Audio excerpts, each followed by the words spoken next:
So, happy Lord's Day po, and this is actually 18th Lord's Day, hindi 19th.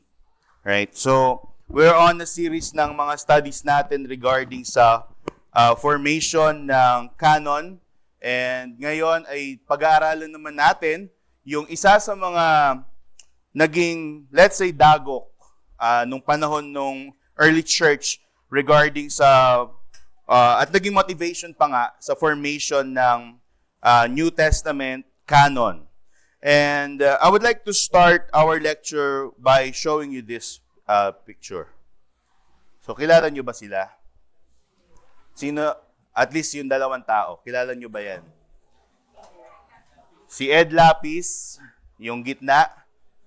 Nakataas yung kilay, no? Si David Stanley. David Stanley, isa siyang sikat na evangelical preacher.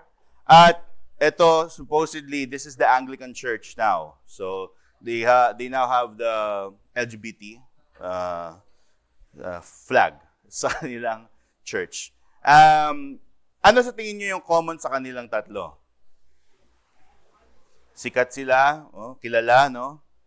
Pero alam nyo, itong tatlo na ito na nilagay ko sa picture, ay ito yung mga tinatawag natin sa panahon natin ng mga modern Marcionites. Modern Marcionites. And we will study who is Marcion and ano ba yung mga pinanghahawakan ni Marcion, bakit tinawag sila na Marcionite. So basically, ang pinopropose nila ni Ed Lapis at ni Stanley sa kanilang teaching is they want to, coming from the word of Stanley, unhitch from the Old Testament.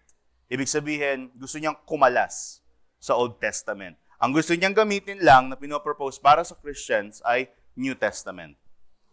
So that kind of tendency is a Marcionite tendency. Now, I want to establish fundamental principles when we want to understand the Bible. The Bible has the Scripture as the Old Testament and the New Testament as its canon. So, I want you to look at this. I want you to study two verses lang. So, two texts. Coming from Hebrews and coming from Ephesians. Sabi dun sa Hebrews 1, God, having spoken long ago in many ways. And verse 2, in these last days, spoke to us in His Son. So, it tells us that the Scripture is united in its revelation. It contains a continuity of a central message of redemption in Christ, foretold in the old, fulfilled in the new, through Christ. Ephesians 2:20, sabi doon, having been built on the foundation of the apostles and prophets, Christ Jesus Himself being the cornerstone. So ano daw yung cornerstone ng church? The church is built on the foundation that are the teachings nino ng apostles patungkol kay Christ and the prophets. So makikita natin dito, fundamentally, ang belief natin, ang ating faith is substantiated or ang content nun ay makikita sa Old at sa New, telling one story, hindi lang siya as a guide, but an authority. Both are authoritative. The Old and the New are authoritative because the foundation is laid up in the apostles and the prophets. So tandaan ninyo, ang authority ng Christian faith ay both testaments. And it is united, the Old and the New. So the point here is the Scripture itself attests its internal unity between the two testaments, and it promotes their equal importance as foundation of the church. So from these two texts, makikita natin na hindi natin po pwedeng paghiwalayin yung dalawa. Ngayon, titingnan natin, bakit ba merong instance sa history na merong taong naghiwalay nung dalawa? Sino siya at ano ba yung tinuturo niya? And later on, I encourage you to reflect. Maybe you're having this kind of tendency. Okay? So, this is the person na ating study. Siya si Marcion of Sinope. Sabi nung iba, sinope. Yan, sinope. Now, I want to be clear first na walang primary source sa mga work ni Marcion. Ibig sabihin, walang mga works niya na nag-survive na pwede mong halongkatin sa archive. Ang mga works niya ay primarily makikita mo sa mga sinulat ng mga against sa kanya. So yan ay mga sulat ng mga fathers, church fathers. So primarily yung work ni Irenaeus, ni Tertullian, at ni Hippolytus. Now, si Marcion ay isang anak ng Christian bishop. Pinanganak siya nitong 85 AD. Siya ay isang teacher in Rome. Siya ay wealthy na ship owner sa Sinope in Pontus. So medyo may kakayahan itong si Marcion. By AD 140, nagpunta siya sa Rome. At winelcome siya nung church doon. Lalong-lalo na nung siya ay nag-donate ng 200,000 sesterces, yung currency nila ng time na yon. In our time, kinonvert ko siya, it would amount to 80 to 85 million dollars. So, ganun kalaki yung donate niya sa church. Walang sinabi sa history whether he is seeking influence, pero meron daw correlation kasi meron siyang doktrina na gusto niyang ipasok sa Rome. So, the judgment is yours. So, isa sa mga primary na mga teacher ni Marcion ay si Cerdo. Itong Cerdo na to ay isang Gnostic. So, isa sa mga foundation sa development ng theology ni Marcion of Sinope ay itong Cerdo na ito. Cerdo is a Gnostic. Ano yung Gnosticism? Ano yung Gnosticism?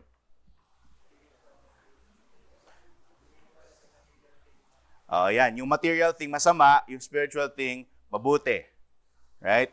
Tapos ang idea nila dito is meron daw parang mas mataas na wisdom. So, ito yung influence ni Marcion na later dinevelop niya into his dualistic theology of God.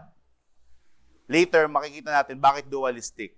So, in 144 AD, Marcion was excommunicated by the church because of his view. Ano ba yung view ni Marcion? Look at this. Dualistic yung theology niya ng Diyos. Ibig sabihin, meron siyang dalawang klase ng Diyos na tinuturo. Ano yon? The Old Testament deity and then the New Testament God. So for Marcion, yung Diyos sa Old Testament ay hindi yun yung Diyos ng New Testament. Basically. Kaya tinawag siya na dualistic. So yung pagiging Gnostic ni Marcion is yun dun sa idea na hinihiwalay niya yung mabuti at sa masama. Ang idea niya ng masama is yung sa Old Testament. Inattribute niya yung pagiging masama dun sa Old Testament God. Tapos yung mabuti is yung sa New Testament God. Yung Old Testament God, for Marcion, he described it as the Creator. Ina-admit naman niya na ang Old Testament God ay yung Creator. He is wrathful, puno ng galit. Vengeful deity who wanted to keep humankind subject to himself. So it is Yahweh. For those, according sa Old Testament, that's Yahweh. For Marcion, that's Yahweh. Now, for the New Testament God, Marcion proposes that Christ was sent by the real supreme God. So, Marcion teaches na yung Old Testament God ay a lower God.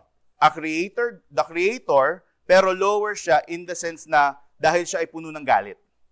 Ang supreme God daw, sabi ni Marcion, is yung ni-reveal ni Christ. Christ was sent by the real supreme God to reintroduce the old religion of love and peace.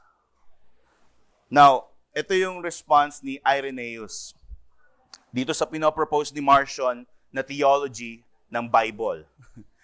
Sabi ni Irenaeus, he advocated the most daring blasphemy against him who is proclaimed as God by the law and the prophets, declaring him to be the author of evils, to take delight in war, to be infirm of purpose, and even to be contrary to himself. So, ang point dito is, yung dualistic theology ni Marcion posed a grave threat to orthodoxy and into what writings bear the title of canonical. Ginamit ni Marcion yung kanyang dualistic theology of God to say that we should not use the Old Testament as scripture for Christians. Tapos ang pinopropose ni Marcion is, dahil yung Supreme God ay ni-reveal ni Christ sa New Testament lang ang Bible ng mga Kristiyano. Sabi ng ibang historians, dahil daw ito ay may pagka-Jew hater daw, pero I don't agree with that. It's just that affected yung kanyang pananaw dun sa kanyang theology. Mas leaning ako sa idea na ganito yung idea niya, ayaw niya sa Old Testament kasi ang theology niya ng Diyos sa Old Testament, manlilikha, masama. Wrathful siya. So, sa New Testament, yung kanyang primary na ginagamit. With this, merong isang instance sa history na parang nag-gather yung mga early church na mga fathers, tapos parang napunta doon si Marcion, and na-meet niya si Polycarp.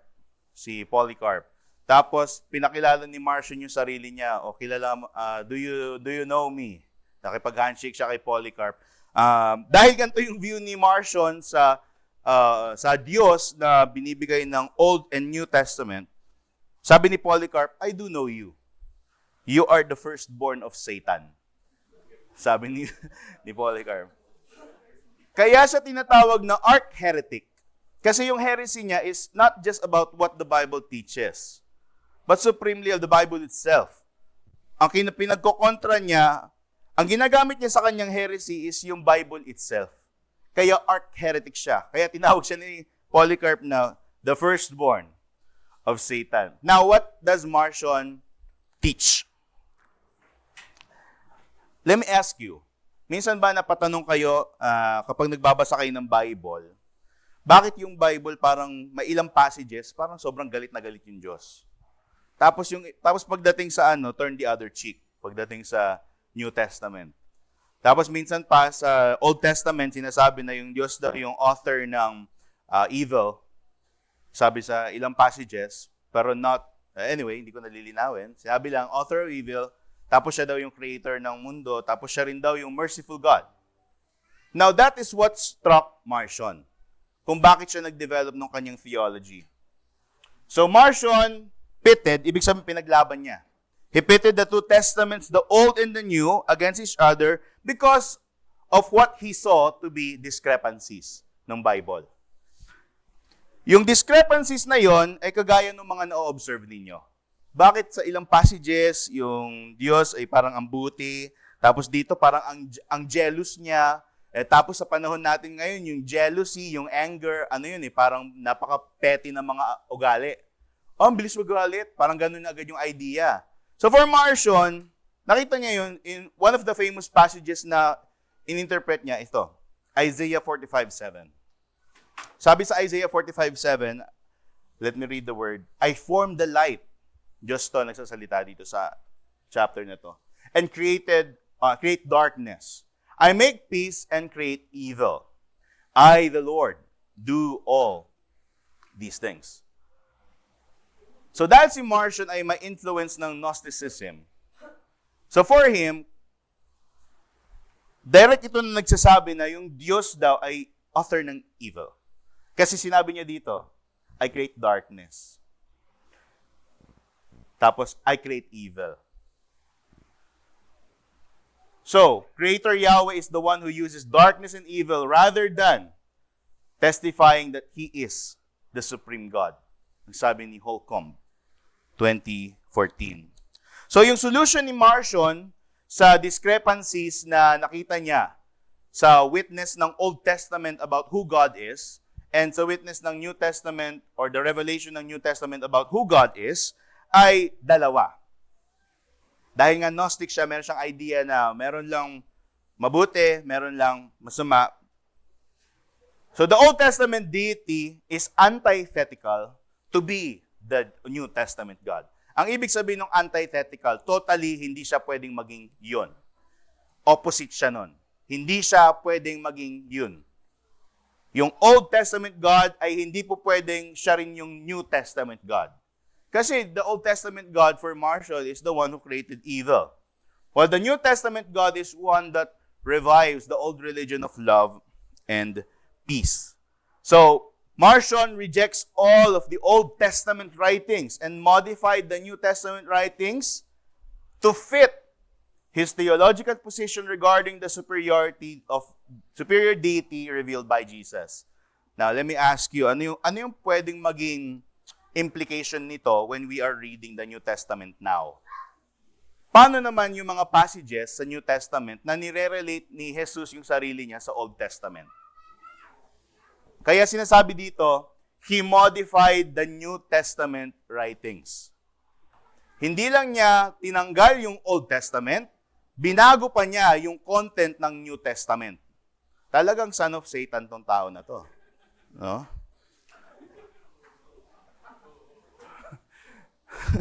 Sorry po. I want you to look at your paper, handout.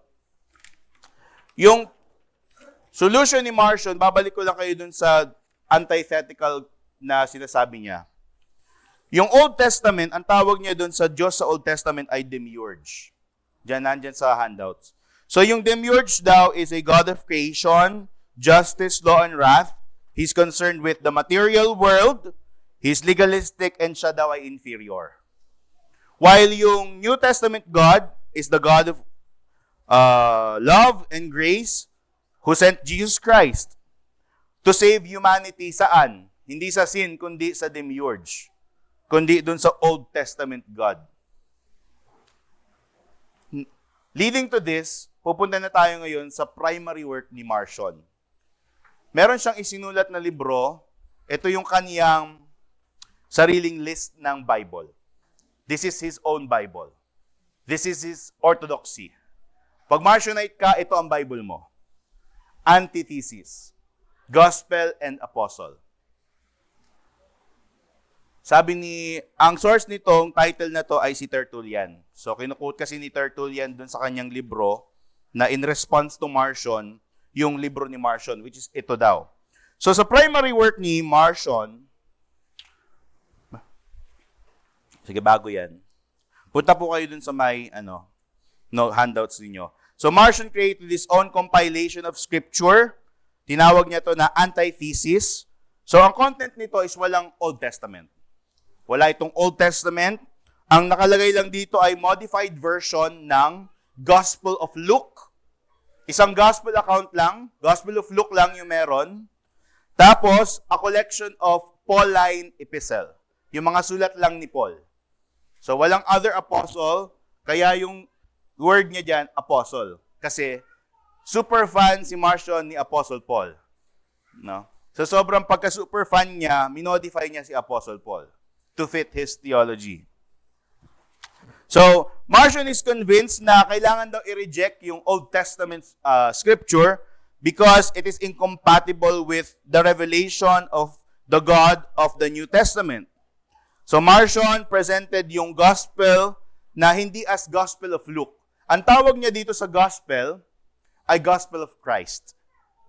Tama nga naman, i-relate mo agad kay Kristo para wala nang question. The Gospel of Christ.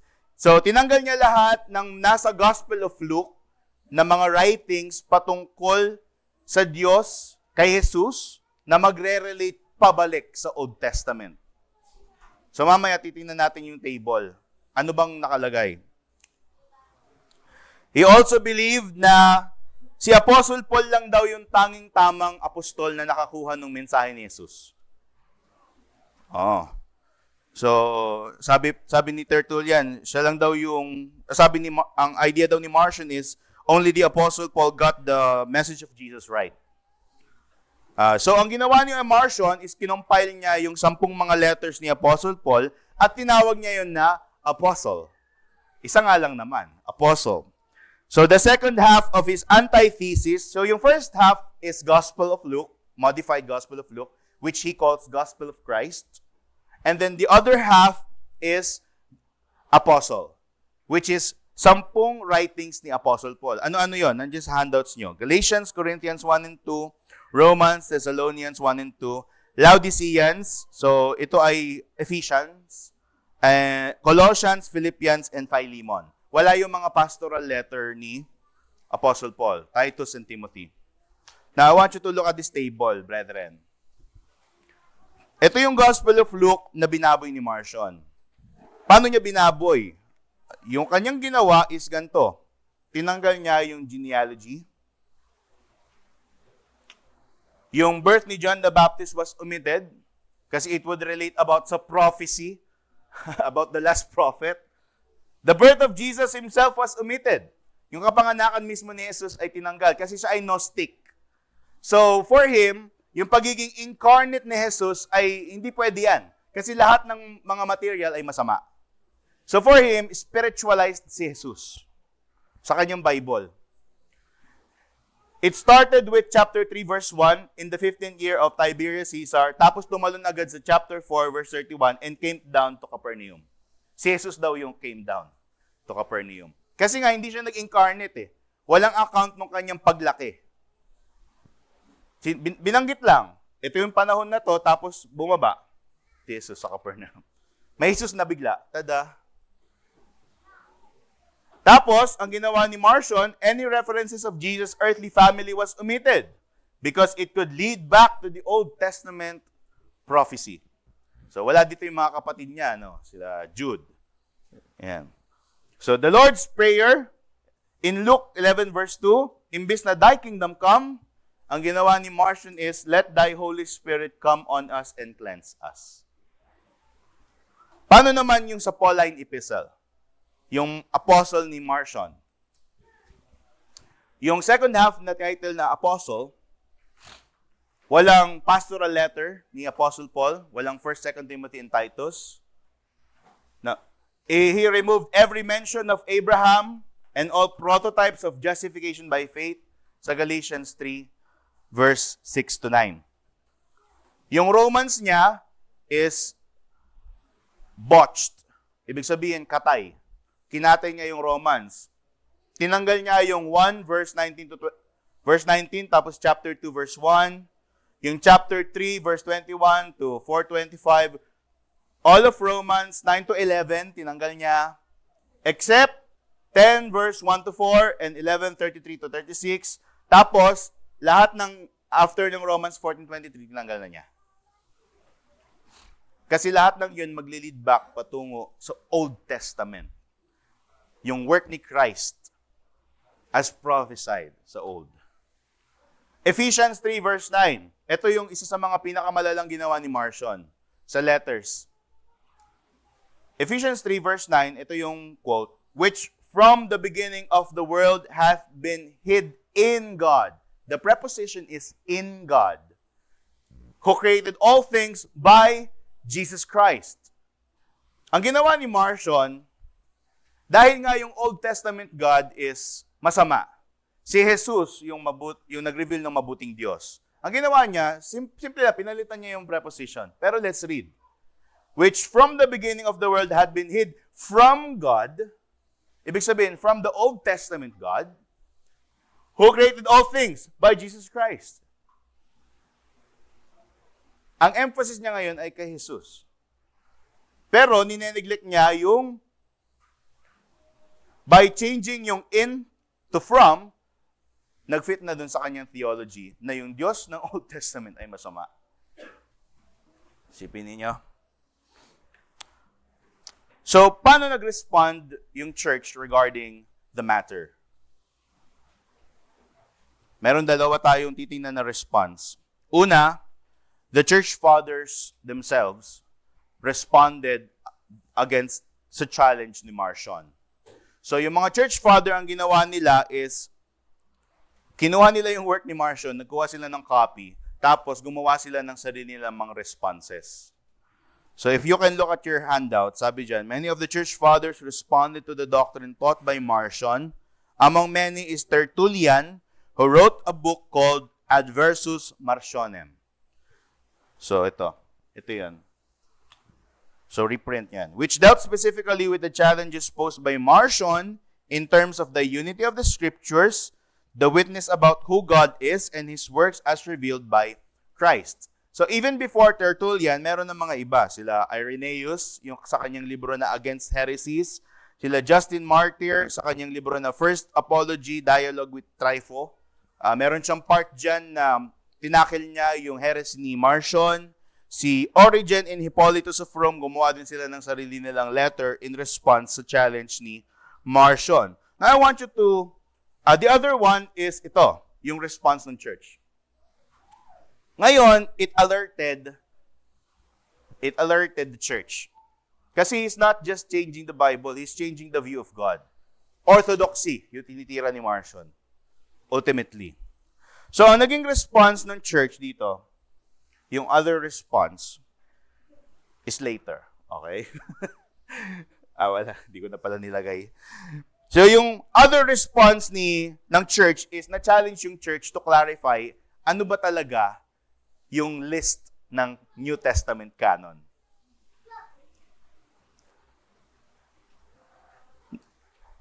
Ang nangyari, by 170, si Marcion kasi is around 80. So panahon ni Marcion, nag-respond na yung church with the Muratorian fragment, yung list ng Muratorian fragment.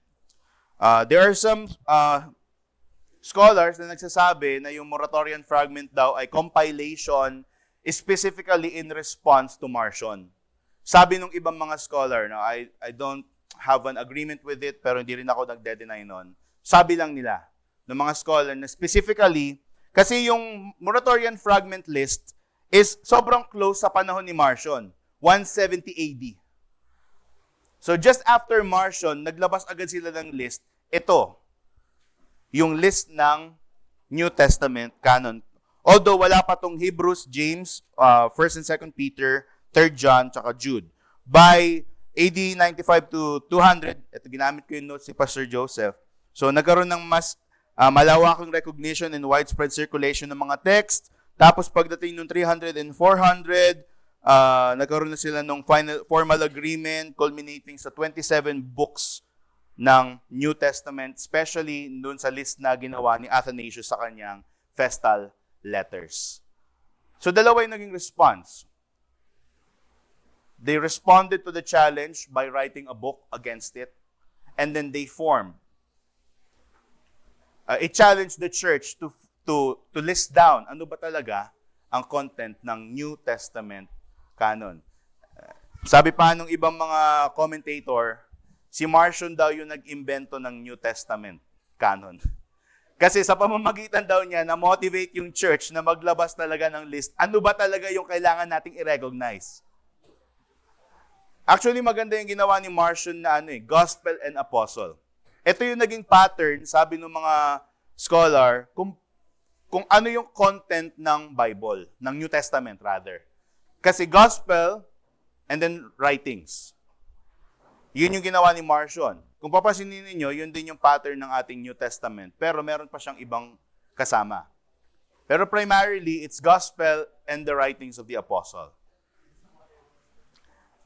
Gusto ko lang kayong idalhin dun sa sinabi ni Tertullian. Kung ano yung sinabi ni Tertullian tungkol kay Marcion. Balik po kayo sa handout ninyo. Punta kayo dun sa sinabi niya dito. Sabi niya, medyo mahaba, why do you twist examples in a way that unfairly criticizes the Creator? When these same examples can be understood as expressions of His own actions and emotions. For example, God Himself says, I wound and I heal, I kill and I make alive.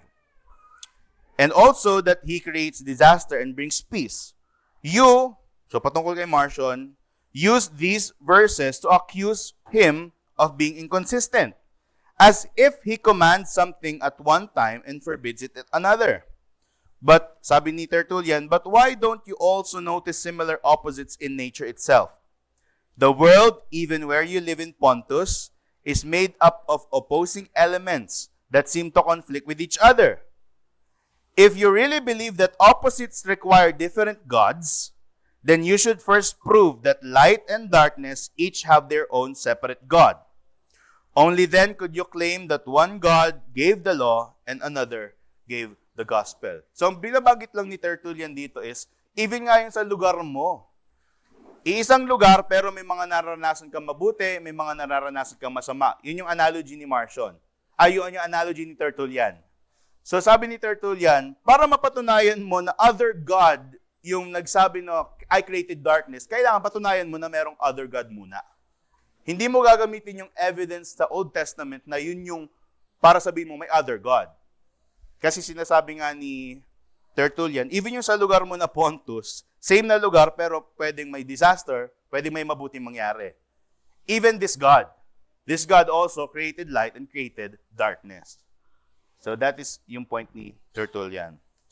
Now, how do we respond as Christians using the Bible against Marcionism? Number 1, we need to remember Deuteronomy 4 verse 2 and Revelations 22, 18 to 19. Adding or subtracting from the Word of God is prohibited. Even from the Old Testament and sa last book ng New Testament na Revelation. Ang ginawa pa nga ni Marcion is more than adding or subtracting. He botched it. Kinatay niya yung Biblia. Now, another response is this one. In Luke 24:27, Christ interprets the Old Testament as holy, telling about who He is. He interprets the whole of the Old Testament as holy about Him. And in Matthew 5 verse 17, Jesus tells us that He is the one who fulfills the law and the prophets. Sabi doon, do not think that I came to abolish the law or the prophets. I did not come to abolish, but to fulfill. It tells us about the unity of the scriptures and as well as yung unity nun sa person ni Christ. So the point is, the New Testament points to how Christ is the content and the fulfillment of the previous revelation in the Old Testament. If you have Christ sa Bible mo, you need the Old Testament and the New Testament as the complete revelation about who God is. Now, for our relevant application, it would teach us na wag natin gayahin si Marcion. Yung tendency ng Marcionism is ganito. Ipipick ko lang yung mga gusto kong verses sa Bible, tapos hindi na ako mag-agree sa mga hindi ko nagugustuhang verses ng Bible. So do not be like that. Do not accept what you like and do not disregard what you do not like about the Bible. You need the whole counsel of God. So number 2 is you need to beware. We need to beware of false teachers. Normally, they are the ones who teach only parts of the Bible but not the whole counsel of God. Karamihan pa nga yan sa mga false teachers na yan ay mahilig gumamit ng mga doctrines about love, about acceptance, about Jesus being inclusive daw. No? Those false teachers does not teach the whole counsel of God. And the third one is, an application for us is, even in such heresy, God brings out the good. Ano yung good na yun? The recognition of the canon, even out of the evil of the Marcionite heresy. So, ayun po. You can check the resources na nilista ko dyan if you like. Open tayo sa question and answer.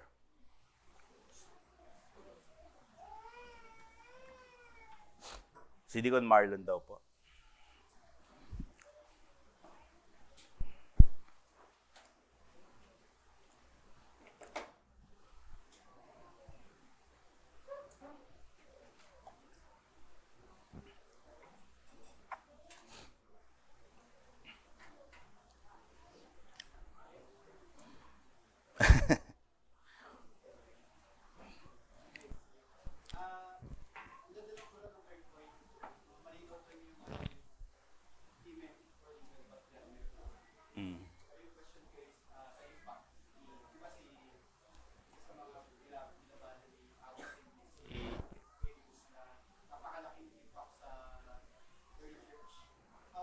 Question is, ano yung naging damage or impact niya sa early church? Especially, kailangan mag-pick up mga early church fathers.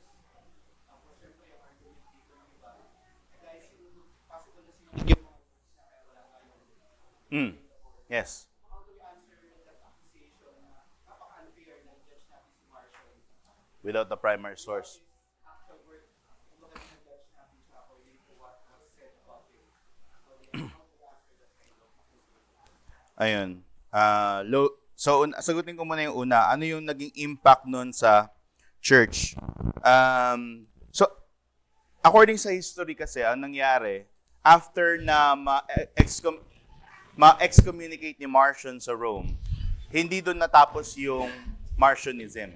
Ang ginawa ni Marcion is, dahil ayaw nyo akong tanggapin ha, nag-evangelize siya ng mga tao gamit yung kanyang antithesis.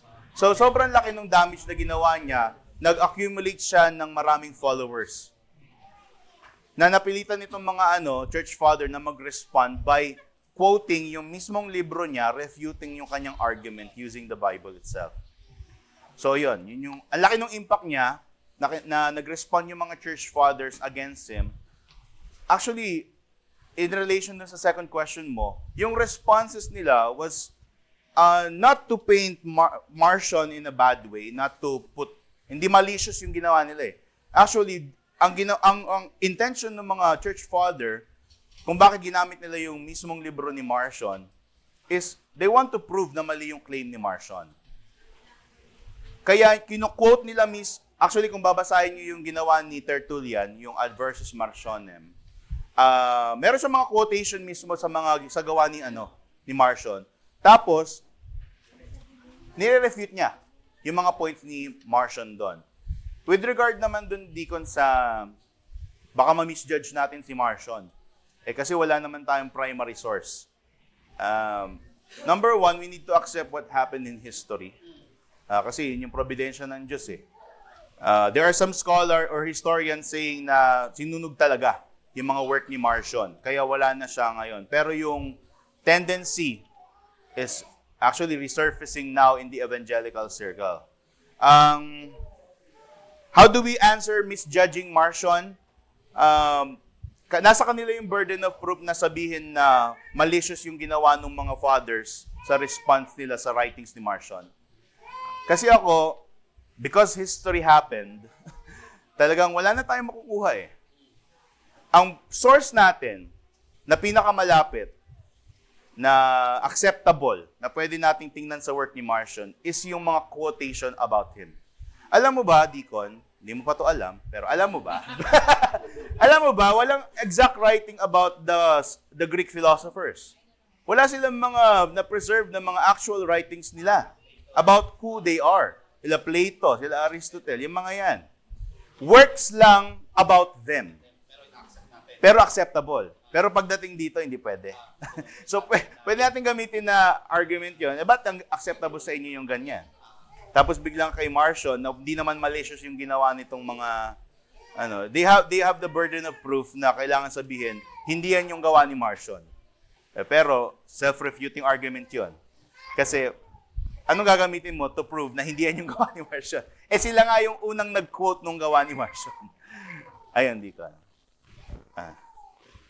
Sige po, question. Papero mo. Hindi. Sige, bro.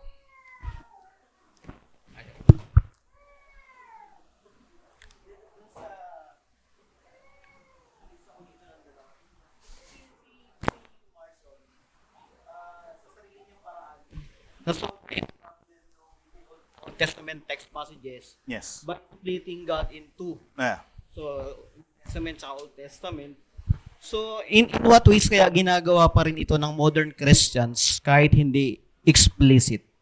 Kasi, we know, may mga even, kanina nga nakita na natin doon. So, in what ways pa rin kaya ito maraming Christians hindi naman siya explicit? Siguro magbigay ako ng explicit muna. Tapos yung sa mga subtleties. Meron kasi subtleties eh. Pero sa explicit kasi, meron tayong movement ngayon sa tinatawag nila na the emerging church. Actually, yung emerging church parang 1 decade na siya eh. So, hindi na talaga siya emerging. Nag-emerge na talaga siya sa ngayon. Nag-full bloom na siya ngayon.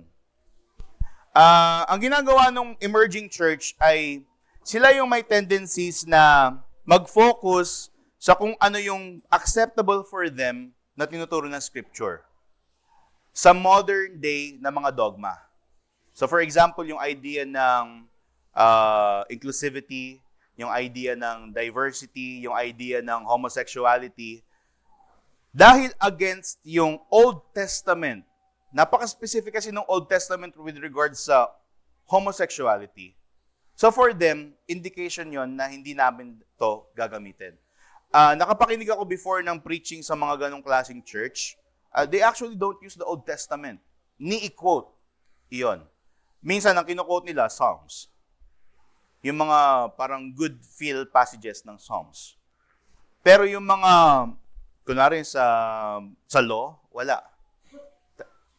Kasi it doesn't agree with their ideology.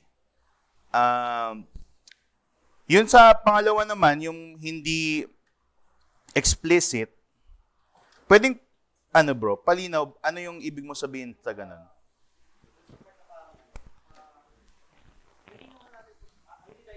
Oo. Ganun yung ginagawa. I see. Pwede mangyari ito even sa atin, kapag ang nagiging pagbabasa natin ng scripture or pag-aaral natin sa scripture ay doon lang tayo una sa mga alam lang natin. Yung nag-stick lang tayo sa mga alam lang natin. Tapos yun doon lang tayo sa mga parang feeling natin madali. Yung mga parang madali lang for me na maintindihan. So yung iba na hindi ko maintindihan, hindi ko naaalamin. So that's I would say Marcionite tendency, pero hindi Marcionism yun. No? So may tendency na ganun na nineneglect ko yung iba kasi hindi ko siya magets. Kasi parang ang idea, hindi ko ito maaarok kasi pang ano lang to, pang preacher, pang pastor lang itong mga to. So ako, dito na lang ako sa kaya kong basahin, yung sa maiintindihan ko kagad. I think ganun yung mga subtleties nung ganong tendency. Another one could be when the Bible teaches against our personal bias. Kapag meron tayong bias na nako-confront ng scripture, ang response agad natin, okay. Diba? Okay. Tapos, parang passing na lang siya. Parang di mo na dinaanan kasi essentially ayaw mo dun eh. So, that's a tendency of Marcionism. Interestingly, ganun yung naging niya eh, yung parang reflective face ni Marcion. Kasi di ko maintindihan bakit ganito sa Old Testament, tapos biglang ganito sa New Testament yung patungkol sa Diyos. So, ang solution niya, dalawa yung Diyos. So, kailangan din natin personally mag-ingat sa mga ganitong tendency. Although we are not Marcionites, but sabi nung isang article na nabasa ko, ganito daw kasi yung attitude ng mga modern Christians when they are reading the Bible. Na kapag hindi ko magets agad, ibig sabihin, hindi ko kailangan pag-aralan. Hindi ko kailangan hukayin yung tinuturo ng passage sa Bible na yun. Yan, bro. Napaisip lang ako ng kanina sa present mo tayo. Kasi debate niya sa Apostle Paul. Kasi na-affected sa Apostle niya. Hindi na Apostle sa atin. Tapos may mga passages na iniban niya. Para mag-fit sa theology niya. Pero iniisip ko lang kasi Ephesians 2:20. Ephesians 2:20. Meron. Kasi hindi ka sabi yung foundations of prophecy na Apostle. Yung sinabi ko kanina, yung kinuot ko kanina.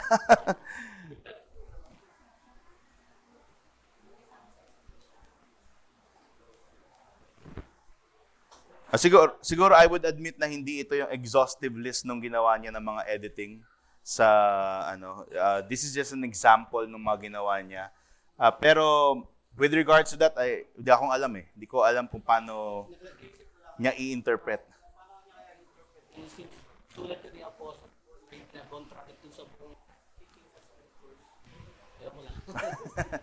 Ayun, thank you, brother. Sige po, questions po. Siguro dalawa na lang. Sige po, si Ate Sol.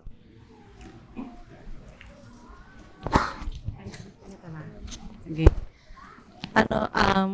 Brother Paul, parang masasabi ba natin na magiging measure nagtitwist din niya yung, or madadaanan niya yung sa Doctrine of Trinity. Kasi syempre, clarify lang doon. Kasi syempre, nag-iiba yung Diyos ng Old Testament tas Diyos ng New Testament. So, does it have an impact doon sa Doctrine of Trinity? Tapos second, kasi rampant ngayon yung mga nakikita natin ngayon sa social media that the Christ in the New Testament is the God of love.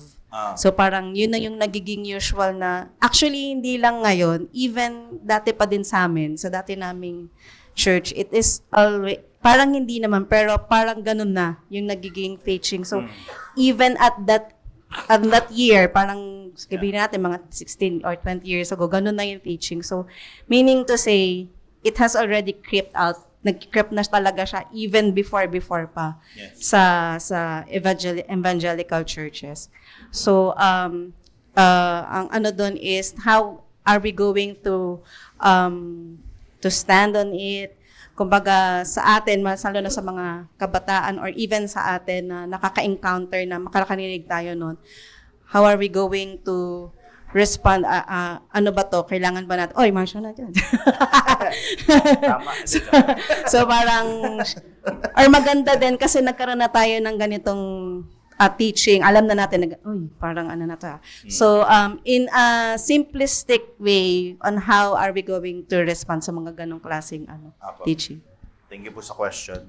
So, with regard po dun sa unang tanongin tungkol sa Trinity, malaki po yung damage na ginagawa ni Marcion. Kasi hindi siya Trinitarian, number one. Siya ay polytheistic. So, dalawa yung Diyos niya. Kaya dualistic theology of God. So, dalawa yung Diyos niya. Hindi niya sinasabing hindi Diyos yung una sa Old Testament. Actually, admittedly, ang sinasabi niya, Diyos yun, pero lesser God. So, tawag niya demiurge. Kasi siya ay more on wrathful siya, jealous siya, parang napaka-petty niya para sa deity. So creator siya ay about justice, legalistic siya. Tapos pagdating dito, kino-contrast niya yung Diyos ng New Testament, a totally different deity. So, ayun po, hindi siya Trinitarian. Kaya ang magkagandahan dito, nangyari yung Marcionism, ako, na-reflect ko, nung panahon ng mga church father. Kasi yung mga church father, sobrang dami nilang gawa with regard sa orthodoxy, doctrine of God. So, doon pa lang, na-atake na agad, may basis na sila, may idea na sila kung paano nila aatakihin itong Marcionism. At meron pa silang mga continuing response with regards sa theology of God ni Marcion. So, ayun, malaki yung, I would say, kung ganun kang Christian, kung ganun yung pinangahawakan mo, hindi ka Christian. Kasi dalawa yung Diyos mo eh. Hindi ko maintindihan kung paano mo mag-reconcile yun sa witness ng Bible. Sa pakikipag-engage naman sa mga ganon, wala naman kasi talaga pong wala naman talagang Marcionite na solid talaga. Only the tendencies, degrees yung differences. So for example, si Ed Lapis, nag-release siya ng statement na parang natunog talagang Marcionite talaga. Na talagang parang ang nabasa ko before is parang dinidenounce niya si Yahweh. Pinaglalaban niya dun sa binibigay ni Christ. So, ayun talagang high degree of Marcionism siya. Pero yung Marcionite talaga na ngayon, na follower, wala. Pero later on kasi si Ed Lapis, naglabas siya ng statement na naniniwala daw siya na si Yahweh daw ay Diyos, siya daw yung Diyos din na bini-witness ni Christ. Pero wala siyang pagre-recant nung mga una niyang binanggit. Nag-admit lang siya na tingin ko, okay, nag-agree ako sa criticism niya sa akin. Pero wala siyang ni-release na statement na I recant my previous statements with regard. So, ayun. Siguro kung individual level, pwedeng i-benefit of the doubt na baka ignorance lang. Baka ignorance lang muna kung bakit ganun siya magbasa ng Bible. Bakit yung tingin niya sa Bible is parang Marcionite yung tendency. Understanding muna dun sa context ng tao, pero kung siguro pinanghahawakan niya talaga yung kanyang way of interpretation ng Bible na as if dismissing na yung Old Testament. Pwede na natin siyang i-confront na may ganyang heresy before, may na kinorek yan ng fathers, and even the Bible itself contradicts yung ganyang paniniwala. Sa panahon po kasi natin ngayon, kung di kayo na familiar sa mga evangelical na mga churches, ganito yung paraan ng pagtuturo nila karamihan. Isipin mo, meron tayo ngayon sa Manila na Metropolitan Bible Community. Church siya, pero ang pastor nila doon, LGBT. Tapos yung church nila ay LGBT church. So kung Kristiyano ka, mapapatanong ka, ba't ganun? Pero for them, it makes sense kasi yung mga kinuquote nila na passages about the scripture is yung mga feel-good passages. Yung mga passages that would affirm yung kanilang belief. So, that's an example of high degree ng Marcionism. Yung ganyan. So, we need the whole counsel of God if we want to know who God is and His works. Lalo-lalo na sa redemption na binigay niya kay Jesus.